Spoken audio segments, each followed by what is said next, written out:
안녕하세요. 뼈선생 채널 정형외과 전문의 신병기입니다. 이번 시간은 테니스 엘보에 대해 다루는 시간입니다. 정말 많은 분들이 팔꿈치에 이 바깥쪽이 아파서 병원을 찾게 되시는데요. 환자분들께서 가장 놀라시는 사실이 하나 있어요. 이 엘보 질환이 나으려면 사용을 줄여야 되는 관절은 팔꿈치 관절이 아니라는 거죠. 그럼 엘보 질환이 나으려면 어떤 관절을 덜 써야 될까요? 바로 손목입니다. 가장 중요하고도 이상한 이 내용 지금부터 알려드립니다.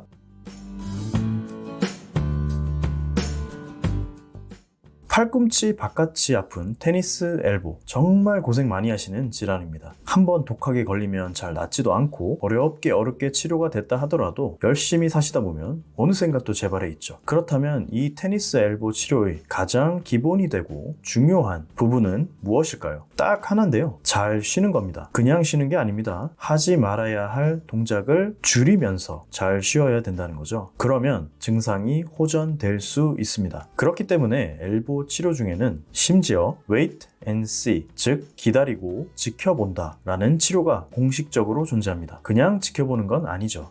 사용을 줄이고 잘 쉬면서 지켜보라는 이야기입니다. 그럼 가장 중요한 질문이 떠오르죠. 도대체 어떻게 쉬는 게 잘 쉬는 건가? 즉 어떤 동작을 하지 말아야 되는가 입니다. 결론부터 명확하게 말씀드릴게요. 손목을 이렇게 위로 드는 동작을 최대한 줄이셔야 됩니다. 업무 때문에 어쩔 수 없이 손목을 많이 써야 되고 반복적으로 손목에 힘을 주고 동작들을 반복해야 되는 분들 많으시죠. 무거운 물건을 들으셔야 되는 분들, 요식업, 미용실 업무에 종사하시면서 필연적으로 손목에 힘을 주고 도구를 다루시는 분들, 사무직이지만 장시간 키보드, 마우스로 작업을 하셔야 되는 분들 등등 정말 많은 분들이 손목을 반복적으로 위로 들어올리는 동작을 하시게 됩니다. 만약 테니스 엘보가 왔다면 업무를 보신다 하더라도 최대한 손목의 이 동작을 줄이셔야 된다는 겁니다. 여기서 하나 의문이 생기는 분들 참 많으실 거예요.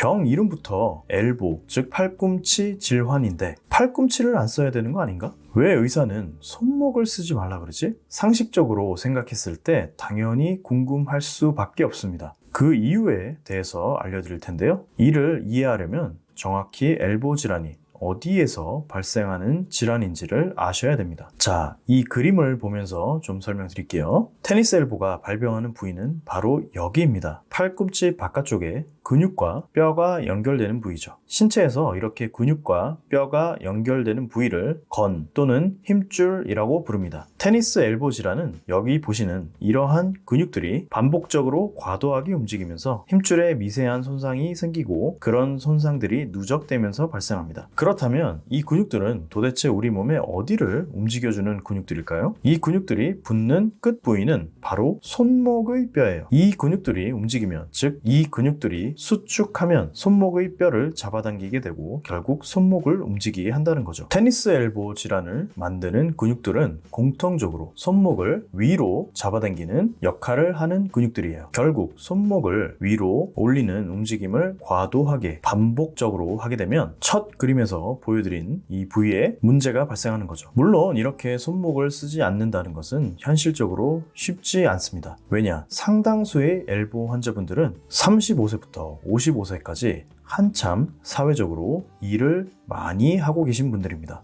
일상생활 하시고 직장에서 일을 하시면서 손과 손목을 안 쓸 수는 없겠죠. 특히 오른쪽 팔에 엘보 질환이 발생할 경우엔 그냥 쉰다는 건 불가능에 가깝습니다. 그러다 보니 잘 쉬어야 낫는 게 엘보 질환인데 이게 잘 낫지 않고 반복적으로 환자분들을 괴롭히는 거죠. 하지만 그렇다 하더라도 업무 중 최대한 쉴 수 있을 때는 쉬어주셔야 됩니다. 조금이나마 신경을 더 써서 손목의 활동을 줄일수록 이 질환의 경과에 분명 좋은 영향을 줍니다. 만약 취미 활동 때문에 엘보 질환이 생기셨다면 이는 비교적 운이 좋은 경우세요. 주로 테니스, 골프 등의 스포츠 활동 때문에 엘보 질환이 올 때가 많은데 이럴 때는 그냥 이 취미 활동을 당분간 쉬시는 것만으로도 매우 큰 도움이 됩니다. 하지만 휴식만으로는 호전을 못 보시는 환자분들 분명 계세요. 또는 업무상 도저히 쉬지 못해서 이 엘보가 낫지 않는 분들 역시 많이 계시고요. 그런 분들을 위해 여러 가지 다른 치료 방법들이 존재합니다. 각종 주사 치료, 체외 충격파 치료, 물리치료요법, 보조기 치료 등의 다양한 치료가 여러분의 팔꿈치 통증을 호전시킬 수 있습니다. 이러한 비수술적 치료에 도저히 반응하지 않을 땐 수술적 치료 역시 고려해 볼 수 있죠. 따라서 잘 낫지 않는 엘보 질환으로 고생하실 때에는 꼭 병원에 방문하셔서 의료진의 도움을 받으시길 바랍니다. 지금까지 뼈선생 채널이었습니다. 모두 건강하시고요. 감사합니다.